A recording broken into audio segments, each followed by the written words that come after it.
Hey everybody, Michael Snyder here, Pacific Northwest Weather Watch. Today is April 8th, and today we're going to take a look at this cold air moving over the Pacific Northwest this weekend on in through next week. So if you guys are liking the channel, make sure to click like and subscribe. It really helps the channel out, gets the word out, and lets the viewership be shown to more people around the Pacific Northwest. You can also join to become a member too. That also helps the page. But looking at the infrared satellite imagery here, you can see all the cold air behind this frontal system moving in. This is going to enhance our showers as we go through this afternoon today. Probably bringing a Puget Sound convergence zone and locally enhancing some of the snowfall across the central Washington Cascades. You can see the frontal passage here on the infrared satellite imagery. And you've got some sunshine behind that, but it's going to kick up some pretty good winds too. So you can get some blowing dust there in eastern portions of Washington and Oregon behind this frontal system. And checking things out a little bit closer, you can see the rain shadow activity going on over the Kitsap Peninsula. Puget Sound convergence is probably going to form and fill in some of this area as we go on into the afternoon. And like I said, enhancing some of the snowfall across the central Cascades. You see our first batch of showers moving on shore here. Any sun breaks we get are going to help destabilize the atmosphere and add to the shower potential and thunderstorm potential around the region. We have a general thunder risk, western Washington and north portions of western Oregon. So looking around the rest of the country here, pretty chilly, low pressure here sliding through the eastern portions here. Some frost and freeze warnings going on, and then there's some red flag warnings for some fire danger going on over the plains right now. You can see our frontal system sliding through eastern Washington now here. Now, taking a look here, you can see the winter weather advisories for Washington, northeast Oregon, and you see those red flag warnings and the chilly frost and freezing warnings going on across portions of the east. And this is for Spokane. You can see those wind gusts 40, 45. So watch out for blowing dust. If you're going on I-90 or Highway 2, just have a heads up out there for that. And this is for, we're looking at Monday, Tuesday, Wednesday. So if you have concerns out there in the plains, Oklahoma, Dallas, portions of Missouri, Arkansas, Louisiana, just have a heads up for that. It is severe weather season out there. So if you're traveling, if you have family and friends out there, watch out. This is for Wednesday. Models are trending a little bit further north and west with this system, but this just kind of shows the potential for Cape across the region out there, just kind of highlighting that severe threat. It's going to be hanging out for probably 3 days. Now back to the Pacific Northwest here, you can see the NAM3 cam with convective available potential energy for us. You can see how it really fills in this afternoon, bringing some decent Cape values around. So you could get a lightning strike or two around the region, and you can see how it kind of hangs on the Puget Sound through the evening tonight. And that's going to help, like I said, enhance some of the snowfall across the Washington Cascades. Now taking a look at the European lightning flash density. And if we go on into this afternoon, you can see the coast, the interior, pretty much anywhere, Portland north and Tillamook north is included in that general thunder threat. There's also a chance out here for Idaho and portions of eastern Oregon as well today too. So heads up if you're out there. But you can see that generally dies off after dark today. We go on into Saturday too, and we're going to renew that threat across the region. Another convergent zone going across the Puget Sound. Doesn't look like quite as widespread Saturday, but still there's going to be chilly air around, and that could change as well. We'll look into that a little bit more as we go on into tomorrow. And you can see this includes some of eastern Washington as well on Saturday. Moving on into Sunday, again, as we go into the afternoon, we're going to have a little bit of a thunderstorm threat around mostly Washington and British Columbia as well. So checking things out now, here's the HRRR 3 km. Are we going to get lowland snowfall? There is a chance of it, believe it or not. You can see the convergence zone dropping some precip amounts and some decent snowfall amounts for Washington Cascades. This extends towards the Oregon northern Cascades as well. Now putting this into motion here, and we go into Saturday morning. Again, we're going to do the Puget Sound convergence zone thing. Some decent snowfall for the Olympics down into the Oregon Cascades, northeast Oregon. So this is going to help with drought concerns. But now watch as we go into Sunday morning. Look at this. There's some lowland snowfall happening here on the HRRR 3 km as this weak system moves through here on Sunday morning. That times out well because we need it to happen in the morning if we want to get snowfall down to the surface here, because in the afternoons the sun is just too strong at this time of year. Even with cloud cover, that solar insulation makes it through the cloud layers and warms the surface up. So let's check the other models now. NAM 3 km showing that convergence zone activity across King, Snohomish County later on this afternoon. Lightning strikes possible down here, as you can see, through southwest Washington, Tillamook north. And we go into Saturday here, going to do the convergence zone thing again. You can see it setting up here and showers around western portions. And as we go into Sunday, here goes the system. Look at this. The NAM3 has almost a moderate band of snow and kind of a deformation band as the system slides, almost goes right over Portland here, but kind of leaves SeaTac in southern Seattle in a snowy deformation band. We're not expecting widespread accumulations yet, but you could see some trace amounts of snowfall on cars and grassy surfaces in a setup like this. It's not unheard of in mid-April.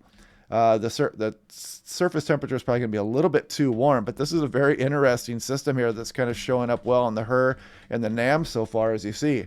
Now let's look at the European model. This is last night's 06Z. Check out that band in a similar spot there on the 06 on Sunday morning. So we do have a chance for snowfall across portions of western Washington on Sunday morning. So you might wake up to a little skiff of snow. And it's not unheard of to get measurable snowfall amounts through at this time of year through the area.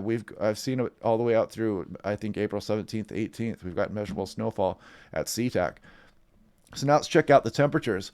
Generally at 850 millibars, 5,000 feet, you need them to be about -6 or lower. And as we go into Sunday morning here, you can see we get that. We're at about -7 here. And that will do, that's good enough, it's cold enough aloft to get snow levels down to the surface here. And -7, -8, that's plenty cold enough. The problem is going to be at the surface, but let's take a look at about 2,500 feet, 925 millibars. You need about -1 to be able to get it down to the surface, and we briefly get that on Saturday, but that's not going to be the snowy time. So we go into Sunday morning, -2, we're going to be chilly enough just aloft to bring snow down to the surface. As you can see here, -2, -1 at Portland. I don't know how much of that would extend further south, but we can take a look at that again tomorrow morning. Now looking at the surface temperature, this is where the problem is for snow lovers. As we go on in through Saturday here comes Sunday morning. You can see we kind of bottom out just above freezing here, maybe 34 degrees, which while the precip is falling could drop you down to 33, 32 very briefly. So it would be localized light amounts that would accumulate. And of course, on any hilltop, you're going to be favored, and anything away from the Puget Sound that's starting to warm up a little bit this time of year, the further away you get from the Puget Sound or any kind of water, such as the ocean, you're going to do better for snowfall amounts, especially on hilltops. And so mostly this might be more of a snow event for areas 1,000 feet and above on the foothills of the Washington Cascades. So now what are we looking at here? Where is this coming from? You can see the cold air aloft as a part of this polar lobe that moved out over the Gulf of Alaska. That's what's bringing in our first cold air. And then you can see the really chilly air drops over us as we go on into Sunday morning. It's going to bring us our snowfall potential. And this is going to bring some pretty good amounts for the Cascades. And this could bring some snowflakes all the way down to the surface here. And as we go on into the future here, you can see how this cold air kind of hangs around out over the Gulf of Alaska as we go on in through next week. And this could help spawn up systems here, get some cyclogenesis and mid-latitude cyclones, storm systems that roll through here. And as we go into the extended, you can see this cold air continues to spill out over the Gulf of Alaska, continuing our La Nina spring. And now we're looking at 5,000 feet. This is temperature anomaly. So here goes the cold air that's rushing in the area today. Now coming on in through Sunday morning, you notice we cool down pretty nicely here and through Sunday morning. We're well below average temperatures across Western Canada, Pacific Northwest, and portions of Alaska. And then you can see as we go into the future here, that cold air kind of hangs around, but it spills out over the Gulf of Alaska. Maybe we'll get some storm development, like I said, off of the southern periphery of that. But a chilly few days coming up here as we go through Sunday. Here's that ridge departing on the European. This is at 18,000 feet, bringing that trough through today. And then through tomorrow, as we really dig that trough out for Sunday morning, really almost a direct hit for us here in the Pacific Northwest. And that's the only reason we're going to get a few snowflake chances down to the surface. And now we're looking at the GFS here. I want to kind of take a look to see how much agreement we have. There's the trough today, and then you can see the trough really open up over us. Well, let's update that because the GFS 12Z is just now running. So you can see that trough, the GFS opens it up nicely over us here as we go through Sunday and Monday. There's some pretty cold air aloft coming. You can see how it kind of replenishes itself here too on the GFS as we go on through next week.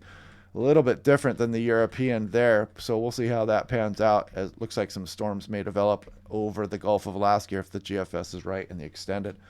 But getting quite a bit out into fantasy land there. Here's the European for 24 hours snowfall. And as you go into Sunday morning, you can see this. It's got a band down towards Federal Way, Tacoma, towards Olympia, Seattle South, kind of a rain shadow deal going on through the Central Sound. But then again, up towards the North Sound, you could get some snowflakes or some brief accumulation down to the surface. NAM 3KM, let's check out the snowfall amounts here as we go on into Sunday morning. Look at this band of snowfall. It sets up Seattle South. That's just amazing for this time of year. I'd be surprised if we get significant accumulations, but we could get a nice dusting of snowfall. And now checking out the UW WRF GFS. This is a really high resolution model here, so we're going to run this, and you can see how it highlights the terrain features of the Olympic Mountains and the Cascade Range here, and that we're in through Sunday. Here comes Sunday morning now. This is Saturday afternoon actually, and we go into Sunday morning. Here you can see some of these hilltops starting to get a little bit of snow showing up. And as we go into Sunday morning, check this out. I mean, it's got over an inch for some of the hilltops around Seattle, up towards Everett, and especially out I-90, the higher terrain, Cougar Mountain, Tiger Mountain out there. Even the Kitsap Peninsula getting in on some of this activity here. Tacoma might see a skiff. So this is what we're watching right now. We'll check the model run consistency. We'll look at this again tomorrow and kind of see what the next two runs bring and see if they continue to show this potential for a little bit of accumulating snowfall. Now, this is looking at the 1,000-foot temperature. Generally, at the freezing, wherever the freezing level is, it takes snow about 1,000 feet to melt as it falls through the column. So if it's 32 degrees, 1,000 feet above you, you will likely see snowfall mixed with rain at that point because it's melting, and it pretty much entirely melts as it gets through 1,000 feet. So this yellow kind of shows where that freezing line is here, and you can kind of see how the freezing line is about 1,000 feet above SeaTac at this point, or close to it anyway. You can see that kind of happens Sunday morning there as we go through the morning. So it doesn't look like a big snowfall event, but some of the models are in pretty good agreement. Actually, all of them are, with the GFS, the NAM, the European, the HER. We're all kind of showing that band of snowfall setting up mainly Seattle South. But that doesn't mean that the North Sound won't get some snow out of this as well. And you can see that freezing level gets precariously close to 1,000 feet here. So, yeah, there's a chance of snowfall coming up here. And you can see for SeaTac, we're going to be well below average for the next 6-7 days probably, with generally above freezing even overnight. But if we cool off, if we clear up one of these nights, we might cool off below freezing. And checking out Spokane, you can see you're going to be in the 20s a lot of these days on into next week. So watch out for your newly planted crops over in Spokane, or any kind of animals you might have outside down through Eugene. Any place really in Western Washington that cools off underneath that clearing sky one of these nights could go below freezing. And here's Helena. They really go down to the icebox. Check this out. Lows into the teens through next week. So Stampede Pass showing some pretty good snowfall amounts coming up here through Sunday morning. As you can see, there's probably going to be some areas up over a foot through some of the Cascades. Paradise, Mount Rainier, Snoqualmie Pass, Stampede Pass, Stevens Pass.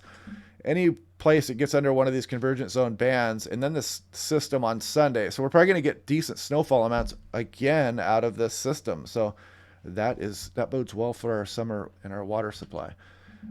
This is SeaTac. Look at this. The European had 4.6 inches on the operational run. This was as of last night's run.